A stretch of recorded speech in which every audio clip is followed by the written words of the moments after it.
ठीक है, probability can never be less than 1 and never be greater than 1। 0 और 1 के बीच में ही होगा। If probability of occurrence of an event is PE, then this is called PE naught या PE complement जो होता है 1 माइनस प्रोबेबिलिटी ऑफ ए। ठीक है, म्यूचुअली एक्सक्लूसिव इवेंट क्या होता है? ऐसा इवेंट जिसमें कुछ भी कॉमन ना हो, जिनके बीच में कोई भी आउटकम्स कॉमन ना हो, या जो मान लो दो इवेंट है ए एंड बी, अगर ए इंटरसेक्शन बी फाई है, देन हम उनको कहते हैं म्यूचुअली एक्सक्लूसिव इवेंट। 11th में पढ़ चुके हैं आप। और म्यूचुअली एग्जॉस्टिव इवेंट होता है अगर कोई सैंपल स्पेस को n पार्टीशन में आप रख देते हैं और उसका यूनियन लेते हैं, then again you get the sample space, that is called mutually exhaustive event. लिख नहीं रहा हूँ क्योंकि उसकी जरूरत यहाँ पर नहीं पड़ेगी, फिर भी समझ लेते हैं एक बार। ठीक है, और कुछ इंपॉर्टेंट फॉर्मूले हैं जिसको देख लेते हैं। पी ए यूनियन बी, इसको भी पढ़ चुके हो आप। P A plus P B minus P A intersection B. ठीक है, ये आपको पहले से आता है। ओके, बट जो नहीं आता है वो ये हो सकता है। इसको आप दो तरीके से लिख सकते हैं, 1 minus P A union B, या फिर ऐसे भी लिख सकते हैं आप, P A dash intersection B dash. P A dash intersection B dash भी आपका P A union B dash होता है, कंप्लीमेंट होता है। ठीक है, probability of A and B not, मतलब occurrence of event A while B does not occur। Only A, इसको हम पढ़ते हैं only A, P only A. ठीक है, P ओनली ए पढ़।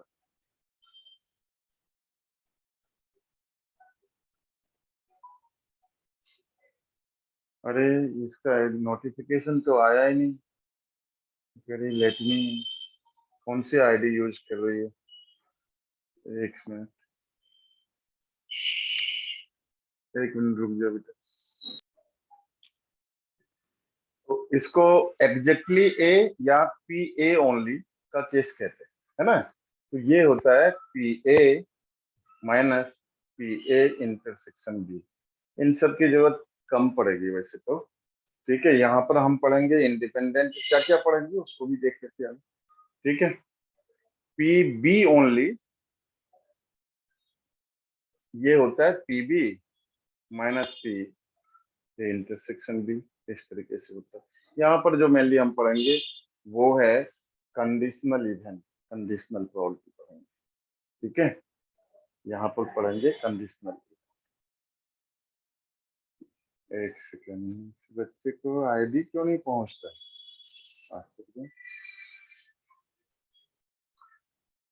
बोलो मन,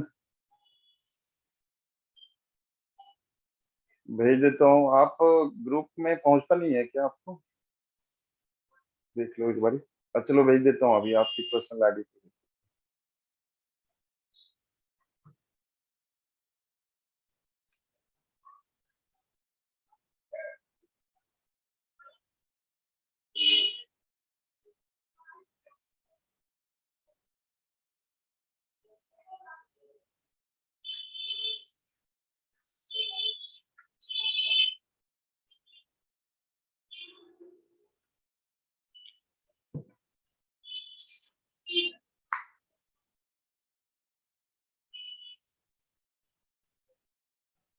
कंडीशनल प्रोबेबिलिटी, ये यहाँ से हम 12th का शुरू कर रहे हैं। अभी तक जो पढ़ा वो पहले का 11th की चीजें थी आपकी। कंडीशनल प्रोबेबिलिटी, कंडीशनल प्रोबेबिलिटी क्या होता है? ये जैसे लिखते हैं इसको, P A by B, occurrence of an event A while B had occurred। जहां पर कंडीशन होता है उसको कंडीशनल प्रोबेबिलिटी कहते हैं। जहां पर कंडीशन मेंशन होता है, आपका कंडीशन होता है, उसको हम कंडीशनल प्रोबेबिलिटी कहते हैं। ठीक है। तो कंडीशनल प्रोबेबिलिटी में आपका दो इवेंट होता है, one event where occurrence of one event while another event has already been occurred। ठीक है, एक इवेंट जो पहले से हो चुका है, that is a condition, means उस पर डिपेंड करेगा दूसरा इवेंट।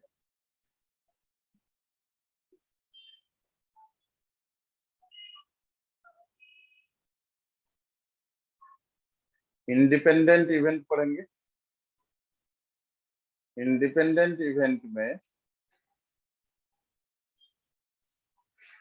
इंडिपेंडेंट इवेंट्स के केस में A intersection B, P A intersection B, ये होता है P A into P B.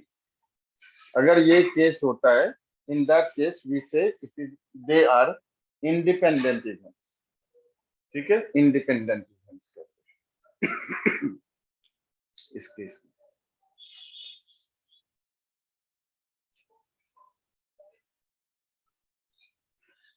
और प्रोबेबिलिटी की जो कहानी शुरू हुई है, आपकी बुक में होगा, एनसीईआरटी बुक में, फ्रांस का एक मैथमेटिशियन था। ठीक है, उसके लिए एक स्टोरी है कि he was used to he went to casino. France वैसे भी कैसीनो के लिए बहुत अधिक फेमस है। कैसीनो जाता था and after certain interval of time what happened, the mathematician, नाम भूल रहा हूं मैं, ठीक है, he was able to guess the cards in other hands। तो स्टोरी किसको किसको पसंद है? तो उनको, उनमें से वो जो अपोनेंट के हैंड में कार्ड्स होते थे, he was able to guess it and in that way he started winning on regular basis। लगातार जीतना शुरू कर दिया, लगातार जीतने लगा।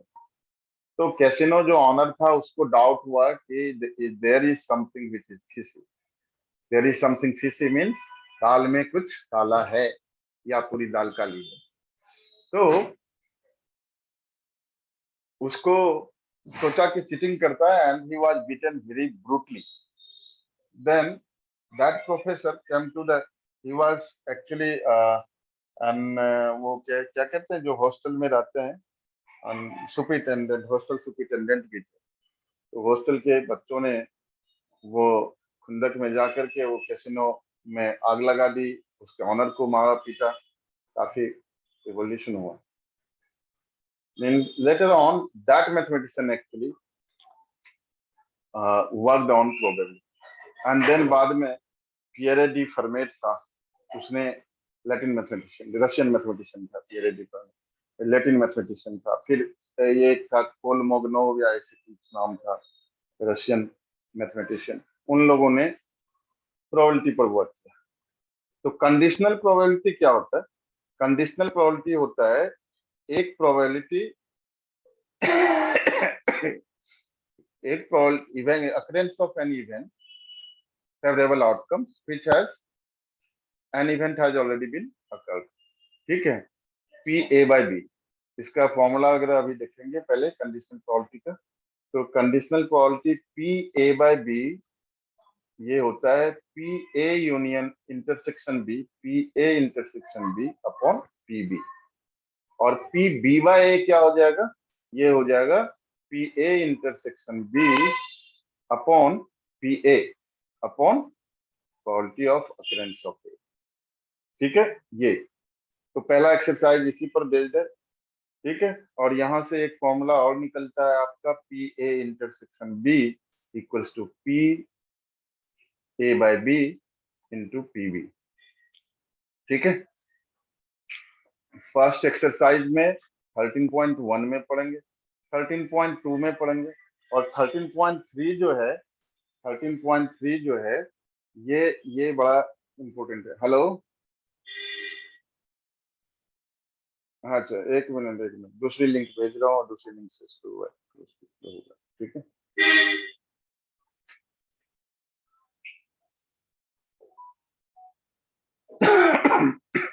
और तीसरी जो एक्सरसाइज है उसमें बेस थ्योरम पढ़ेंगे। Bayes theorem is suppose to be the most important part of, मतलब उससे क्वेश्चन 100% हर बारी पूछा है, हर बारी पूछा है, और उससे एक क्वेश्चन आता ही आता। ठीक है, तो सबसे इंपॉर्टेंट 13.3, खासकर अब, पहले बर्नौली हुआ करता था सिलेबस में, तो बर्नौली से भी क्वेश्चन आते थे, लेकिन दिस टाइम बर्नौली तो है नहीं सिलेबस में, तो आपका बेस थ्योरम सबसे इंपॉर्टेंट। ठीक है, इस एक्सरसाइज में मेनली इन्हीं दोनों तीनों जो फॉर्मूले हैं इसको हम यूज करें। ठीक है, एक्सरसाइज 13.1 निकालो। ठीक है, exercise 13.1।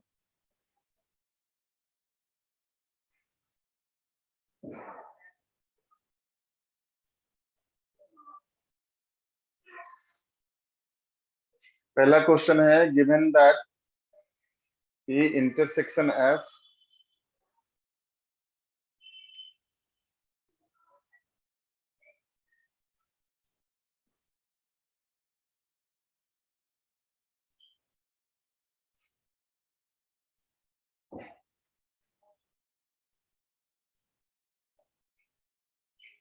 given that E and F are events such that PE, PF and P intersection F is given, find PE by F and PF by, तो डायरेक्ट फॉर्मूला पर बेस्ड है ना, तो इसमें फॉर्मूला अप्लाई करो। इसके लिए पहले P E by F equals to P E intersection F divided by PF। P E intersection F दिया हुआ 0.2 and PF आपका 0.3, तो आंसर आया 2/3 PF by E, PE intersection F upon PE। तो मैं ऐसे याद रखता, इंटरसेक्शन तो ऊपर में होगा ही, और नीचे अगर इसका अपॉन PE बाय F है तो डिनोमिनेटर में F लेते हैं, PF लेते हैं, इधर E है तो PE ले लेते हैं। इस तरह से मैं याद रखता हूँ। तो 0.2 और 0.6 दैट कम्स टू 1/3। ये आंसर हुआ।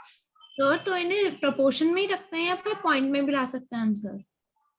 प्रोपोर्शन में ही रखिए, नो नीड टू, दोनों में रखते हैं, दोनों फ्रैक्शन ही कहलाते हैं। डेसिमल क्या है, फ्रैक्शन ही है, बट फ्रैक्शन में ही छोड़ना, no need to mean convert into decimal. Okay sir.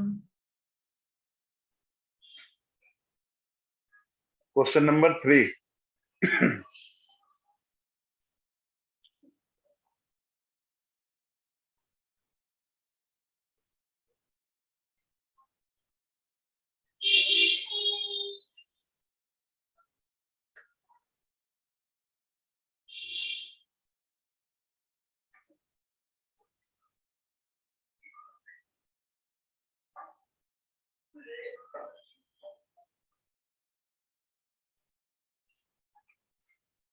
तो यहाँ पर पहला आपका निकालना है P A intersection B.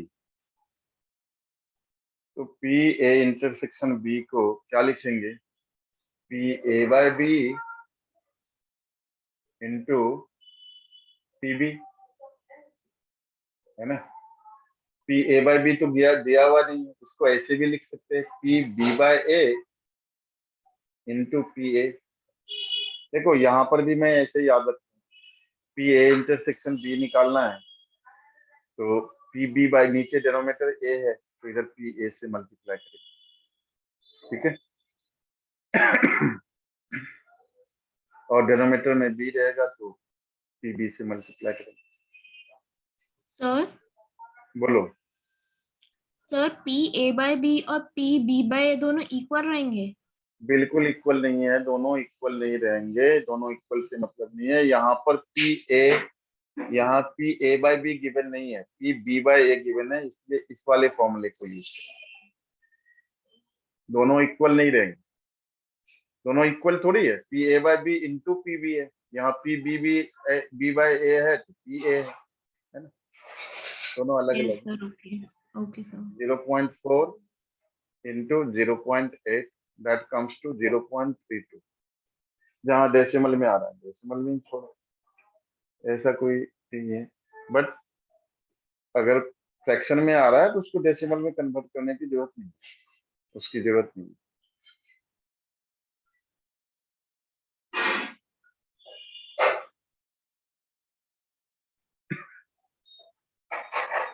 P A by B निकालना अब आपको, तो P A by B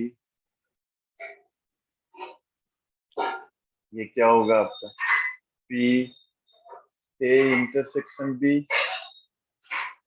upon P B. P A intersection B आपने निकाल लिया 0.32 और पी बी दिया हुआ है 0.50। तो 16/25। आंसर चेक करते जाना बेटा, कोई भी गलतियां किसी से भी हो सकती सर है मैथमेटिक्स में। हाँ बोलो बेटा।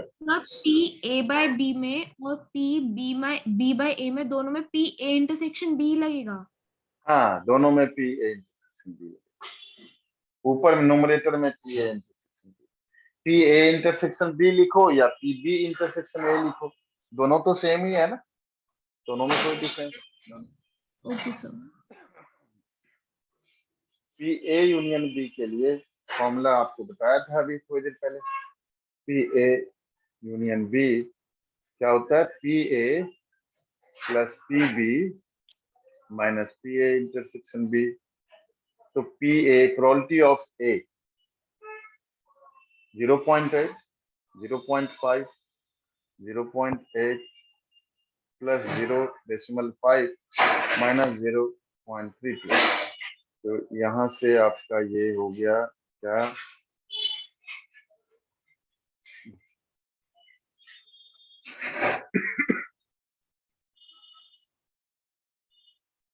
1.3 माइनस 0.32, 98 आएगा क्या, 0.98। चेक कर लो, आंसर चेक कर लो, कंफर्म करो। यस सर, यही है।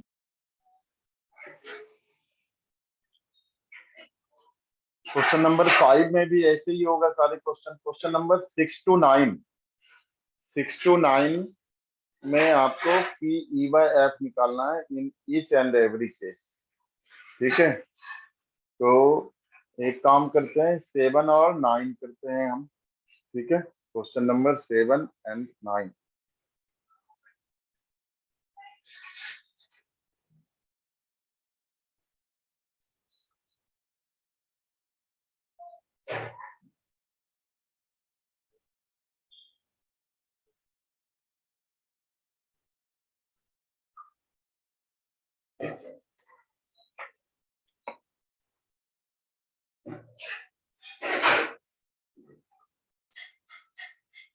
Two coins are tossed once where E tail appears on one coin। तो देखो सबसे पहले तो ऐसे केसेस में सैंपल स्पेस बना लेना चाहिए। तो सैंपल स्पेस भी छोटा ही है, बड़ा तो है नहीं, है ना। E tail appears on one coin, तो ई इवेंट क्या होगा, ई इवेंट के आउटकम्स क्या होंगे, tail appears on one coin. तो ये एच टी, अब डायरेक्ट प्रोबेबिलिटी लिख लो, इवेंट ना भी लिखो चलेगा। ठीक है ना, डायरेक्ट प्रोबेबिलिटी लिख देते हैं।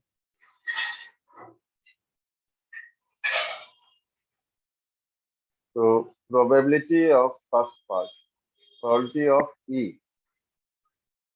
क्या है आपका, 3/4, 3/4।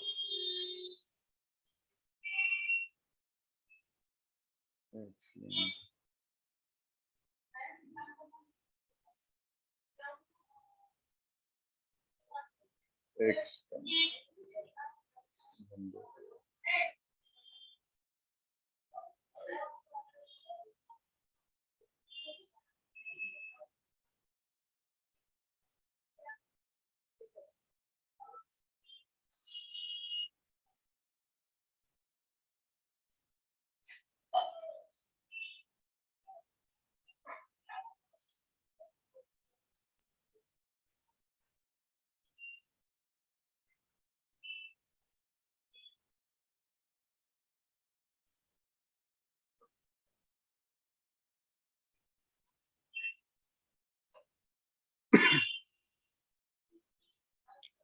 पीई हो गया आपका 3/4 पीएफ।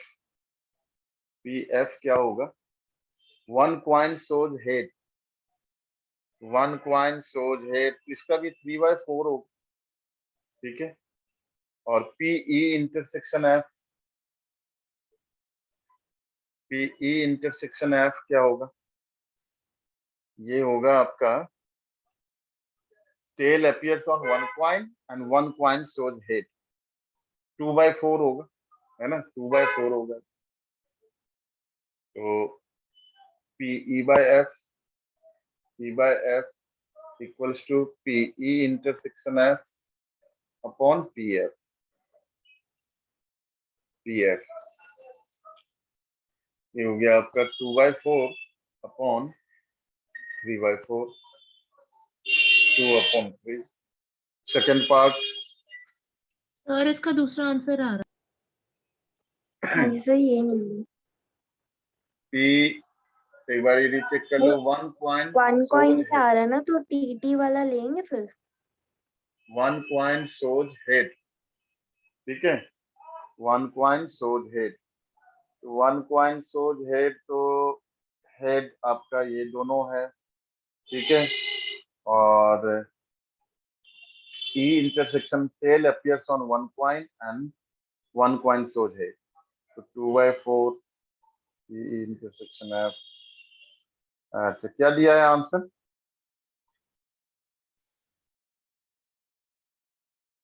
सिमर, सर 1/, 1/1 सर वन दिए। दिया है, तो 1 दिया है ना, हाँ, तो यहाँ पर गड़बड़ हुआ, पीएफ में गड़बड़ हुआ ना। वन कॉइन सोज हेड, तो ये 2/4 हुआ ना ये भी।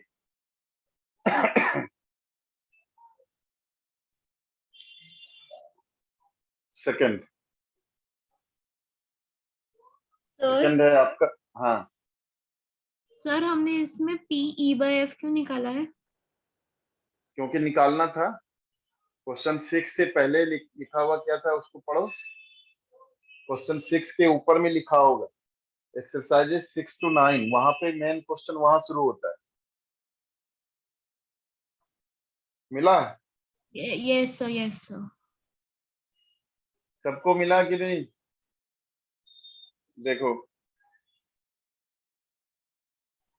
Yes sir.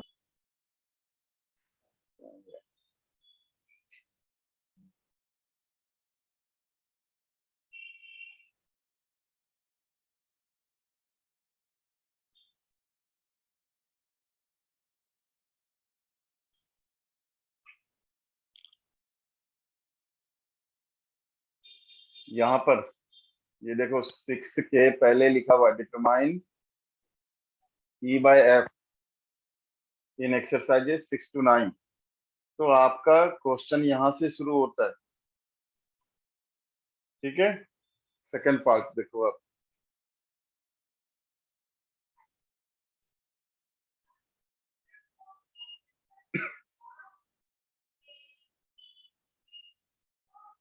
सेकंड पार्ट में है आपका no tail appears, no tail appears मतलब दोनों हेड है, 1/4 पी एफ। पी एफ क्या होगा? No head appears,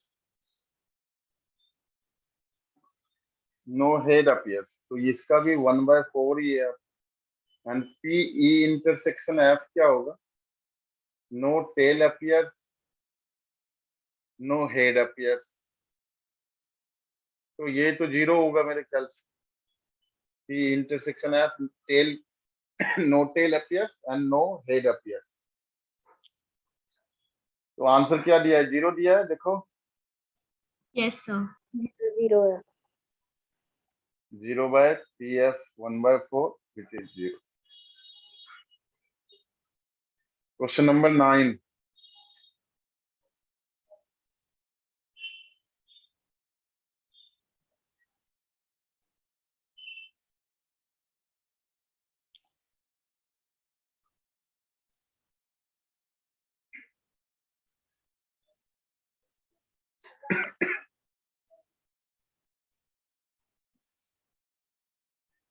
Mother, father, and son line up at random for a family picture. E son one, E event है, son on one end and father in middle. तो सारे पहले बना लो, क्या क्या बनते हैं. सिंपल स्पेस MFS, FMS, ठीक है, MSF, ठीक है, MFS, MFS ले चुके हैं आप, FSM, ठीक है, और क्या बनेगा, 6 बनेंगे total. MFS, sir SFM, SFM, हाँ, SFM, SFM. SFM और SMF. 1 2 3 4 5 6, हाँ, ये बन गया. सन ऑन वन एंड कितने में है, 2 और 3, ठीक है. तो प्रोबेबिलिटी ऑफ ई हो गया आपका 3/6. Probability of F, father in the middle, father middle में 1 2, बस यही है, 2/6. P E intersection F, father in middle and son on one end. तो एक ये हो गया आपका. Sir probability of E event 4/6 होएगी. रुक जाओ बेटा, 4/6 में जहां तक मुझे याद है इसका आंसर 1 आता है. एक मिनट देखो. MFS, father in the middle and son on one end. तो ये 2 हो गया और तो है नहीं कोई, तो 2/6. तो probability of E bye sir F. हाँ बोलो बेटा. सर PE4 नहीं होगा, सन ऑन वन एंड है, तो एक तो सन MFS ऑन, हो गया, एक FMS हो गया, एक SFM हो गया और एक SMF हो गया. 4 हो हो जाएंगे ना. सकता है, हाँ होने दो. फर्क हालांकि नहीं पड़ना है आंसर को, क्योंकि हमें तो PF चाहिए. 1 2 3 4, हाँ 4 है, ठीक है. तो ये आपका कितना हो गया, 2/6 upon 2/6, which comes to 1. Answer 1 है, चेक कर लो. मुझे जहां तक याद है इसका आंसर 1 ही है, यस. यही है सर.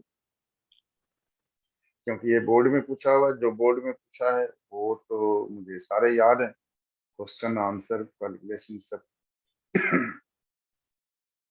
2009, 2000 और कौन सा, लेकिन 2009 में पूछा हुआ है. Question number 11.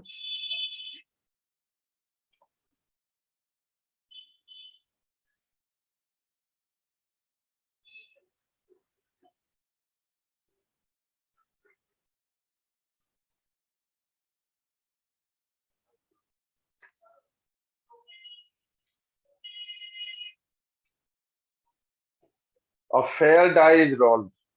Consider events A equals to 1 3 5, F equals to 2 3 and G equals to 2 3 4 5. आपको ये निकालना है, ठीक है. तो फर्स्ट 2 आप लोग खुद से करिए और आंसर बताइए मेरे को. थर्ड मैं बताऊं, ठीक है. थर्ड सिखाया नहीं है स्टेप का आप लोगों को, तो थर्ड मैं बताऊं. इसलिए मेरा आंसर गलत आया है, तो अगर आप चलो कोई चाहो बात तो आप ये वाला क्वेश्चन स्किप कर सकते हो. नहीं. PE/F क्या हो गया, PE intersection F upon PF. ये 1/6, 2/6, 1/2. PF/E, बीच में पता नहीं क्या आ रहा है बेटे. ये इतना दूर ना कुछ क्या आ रहा है, ये बार बार डिस्टर्ब कर रहा है. इसको अगर हटा दूं तब भी आ रहा है.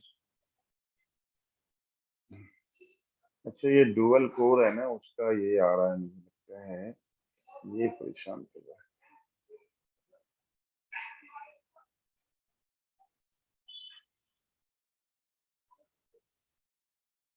बीच में पता नहीं क्या इतना सा पार्ट, ये इतना सा पार्ट में क्या आ रहा है कि यहाँ पर वर्क नहीं करते. इतना सा पार्ट इसके अंदर में पेन वर्क नहीं कर रहा। पी एफ बाई तो 1/6 अपॉन पी ई ले लो, 3/6 1/3। चलिए मैं थर्ड बताता हूँ आप, ठीक है। थर्ड पार्ट है आपका P E intersection F union F है, सॉरी यूनियन एफ है, P union F intersection ji, P union F by जी।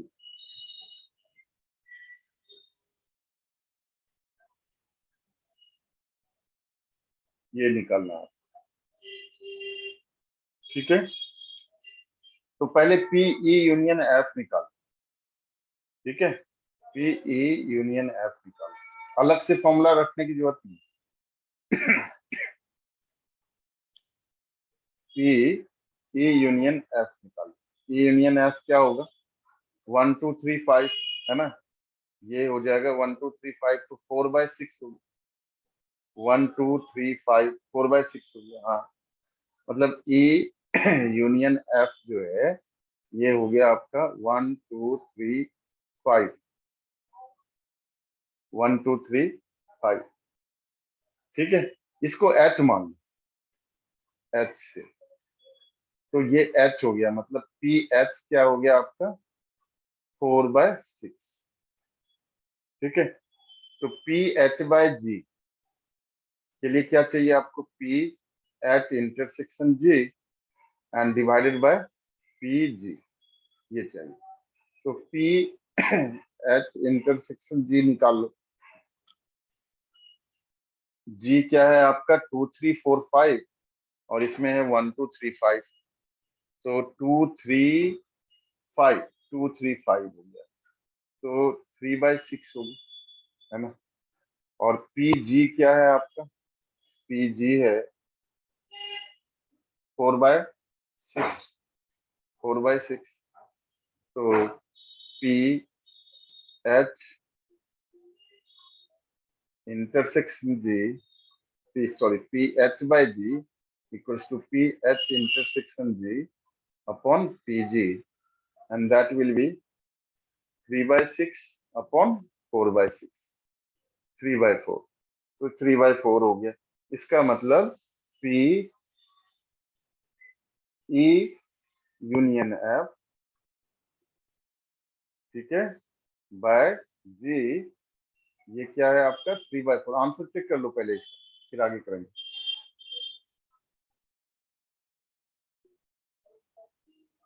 अब P E intersection F by G, P E intersection F by G, इसका निकालना है। तो P E intersection F निकाल लो पहले, ये क्या होगा, ठीक है। डायरेक्ट फॉर्मूला लिखना चाहो डायरेक्ट फॉर्मूला भी लिख सकते हो, इस वाले में डायरेक्ट फॉर्मूला लिख करके चेक करते हैं। तो ये हो जाएगा आपका P E intersection F intersection G upon P G, ये होगा। तो तीनों में कॉमन, ई एफ जी में कॉमन क्या है, ई एफ जी में कॉमन है 3, 1/6, 1/6, और पी जी है 4/6। वैसे भी जो ये वाली पार्ट है ना, इसका कॉम्प्लीमेंट है, उल्टा होता, मतलब 1 से अगर हम माइनस कर लेते तो आंसर वैसे भी आ जाता। आंसर चेक करो जरा, कंफर्म करो।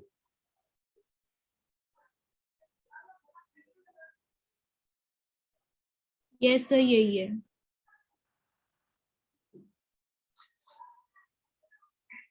क्वेश्चन नंबर 12 पूछा हुआ है, ये कर लेते हैं हम इसको।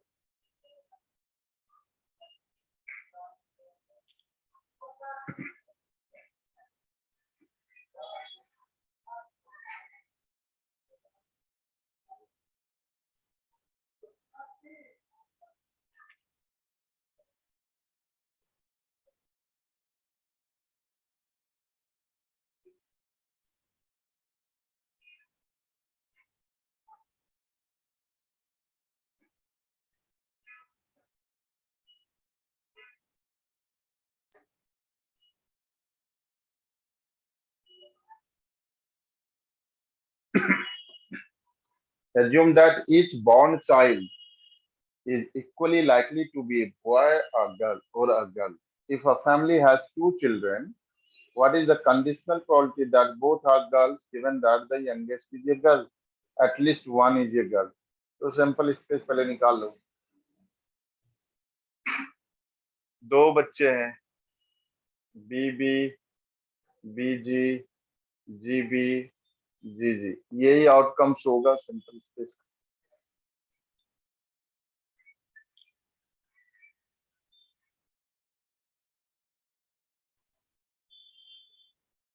What is the conditional probability that both are girls? Both are girls. Given that youngest is a girl, तो हम E event ले लेते हैं. Both are let E equals to both are girls. और F event ले लेते हैं इन दोनों में से. पहला पार्ट अगर करेंगे तो पहले पार्ट में youngest is a girl. Youngest is a girl. तो PE क्या होगा? Both are girls, 1/4 है ना. और PF क्या होगा? Youngest is a girl. Youngest is a girl, तो 2/4 है ना. 2/4. 2/4. PE intersection F, both girls, youngest girl, तो ये भी आपका 1/4 ही होना चाहिए मेरे ख्याल से. हाँ. और PE/F निकालना है, तो 1/4 अपॉन 2/4, तो 1/2 आ गया इसका आंसर. सेकेंड पार्ट है at least one is a girl. Let F be at least one is a girl. Girl.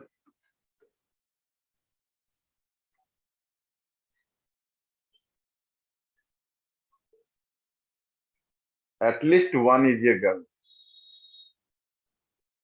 ठीक है. At least one is a girl, तो 3/4 हो जाए, है ना. 3/4. PF हो जाएगा आपका 3/4.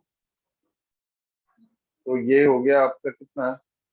PE/F क्या हो गया? PE intersection F upon PF.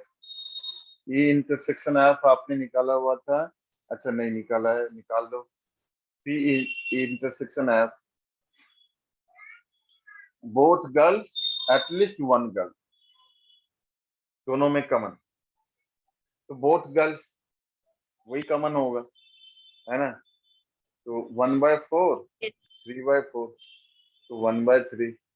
Answer check कर लो इसका, जरा कंफर्म करो. ये भी बोर्ड का क्वेश्चन है लेकिन याद नहीं है मुझे ठीक से इसका answer.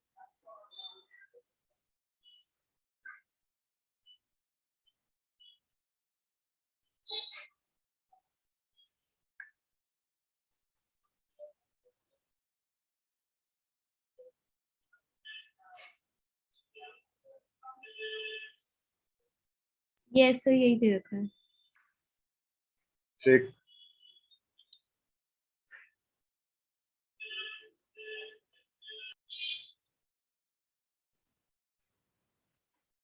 consisting of 300 easy true false question. तो ट्रू फॉल्स क्वेश्चन है.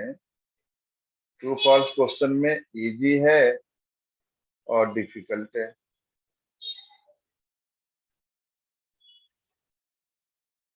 और एमसीक्यू में इजी है एमसीक्यू और डिफिकल्ट है. इसमें भी दो समय. तो 300 इजी ट्रू फॉल्स क्वेश्चन, 300. ठीक है. 500 easy MCQ, 500 easy MCQ, and 400 difficult MCQ, 400 difficult MCQ. If a question is selected at random from the question bank, what is the probability that it will be difficult रहेगा. हाँ जी. True false के difficult लिखने रह गए sir. अच्छा, दिया हुआ है यस सर 300 200। 200 डिफिकल्ट क्वेश्चन है। अच्छा, टोटल क्वेश्चंस कितने हैं? एनएस कितना है? 1400 है। ठीक है। If a question is selected at random from the question bank, what is the probability that it will be an easy question given that it is a MCQ, easy MCQ? तो वैसे ही 5/14 लग रहा है इसका आंसर। 5/9, sorry 5/9, easy MCQ। तो probability of easy question कितना है? 8/14। probability of difficult question कितना है? 6/14। probability of easy and true false कितना है? easy true false 3/14। probability of easy MCQ कितना है? 5/14। ठीक है। निकालना क्या है आपको? probability of easy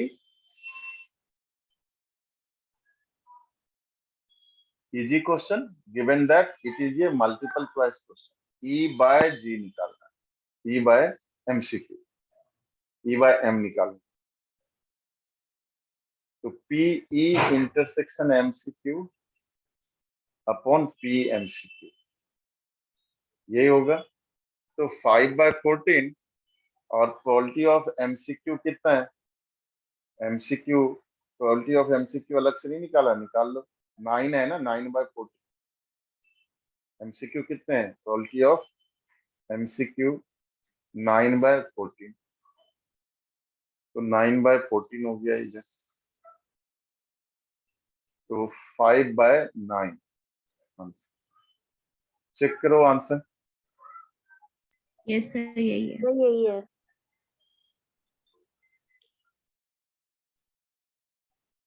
Given that the two numbers appearing on throwing two dice are different, find the probability of the event the sum of numbers on the die is 4। इसको भी कर लो, 14 भी कर लो।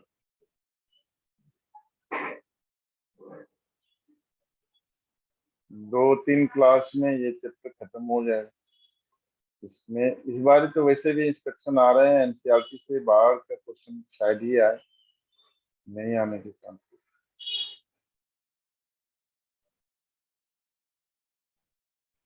सीबीएसई ने इंस्ट्रक्शन दिया है।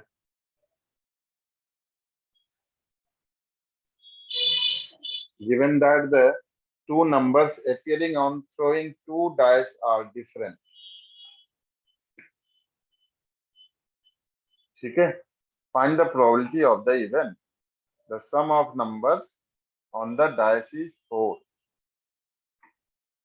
event sum of numbers is 4। तो sum of numbers 4 हो गया आपका 22 13 31 और भी हो सकता है कुछ ना। तो प्रोबेबिलिटी ऑफ ई कितना हो गया? 3/36 1/12। और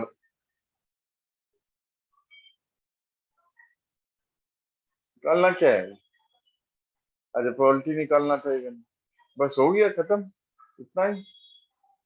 फिर क्या था? The sum of numbers on the dice is 4। Given that the two numbers appearing on throw two dice are different। अच्छा, डिफरेंट। आंसर चेक करो बेटा, इस याद भी नहीं है मुझे आंसर क्या तो दिया है। 1/15 दे रखा है। 1/15 15 15 किस हिसाब से होगा? Given that the two numbers are throwing two dice at 36 total outcome हो गया। तो 15 तो हो ही नहीं सकता। हम सब कहाँ से? बाकी बच्चे भी चेक करो, 15 ही है क्या? हाँ जी सर यही है। two numbers appearing on showing two dice are different. तो different number अगर है तो सेम नंबर आपका सर कितना हो इसमें गया? 2 इवेंट दे दिए हैं, एक ये 2 डाइस आर डिफरेंट वाला और एक सम ऑफ हाँ नंबर्स 4 वाला। ये 2 अलग अलग हाँ इवेंट्स हैं। हाँ। तो two dice are different, same कितने हो गए? 6, तो रह गए कितने? 30। ठीक है, 30 रह गए। तो 2/15 होगा डिफरेंट नंबर्स को, दोनों अलग अलग इवेंट। सही है, सही है। ये इवेंट, 2 इवेंट है ना, ये इवेंट ले लिया। टू डाइस आर डिफरेंट, तो डिफरेंट का नंबर टोटल कितना हो गया? 30 हुआ। 30 कैसे हुआ? तो टोटल 36, टोटल 36।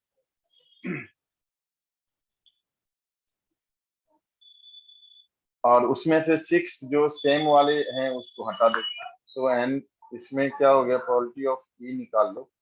तो ये हो गया आपका 30/36। प्रोबेबिलिटी ऑफ एफ कितना हो गया? 2/36। ठीक है। और probability of E intersection F, F क्या था? सम ऑफ नंबर, ये 3/36 हुआ ये। और ई इंटरसेक्शन एफ 2/36। ठीक है, अब निकाल लो पी। क्या निकालना था? Find the sir E probability of intersection event है सम तो ई नंबर इज अपॉन है। एफ बाय ई निकालना है ना, इसको लेना है। Sum of numbers on the dice is 4। तो ये P E intersection F upon P E. तो 2/36 और 30/36, 1/50। ये आंसर हो गया। ठीक है।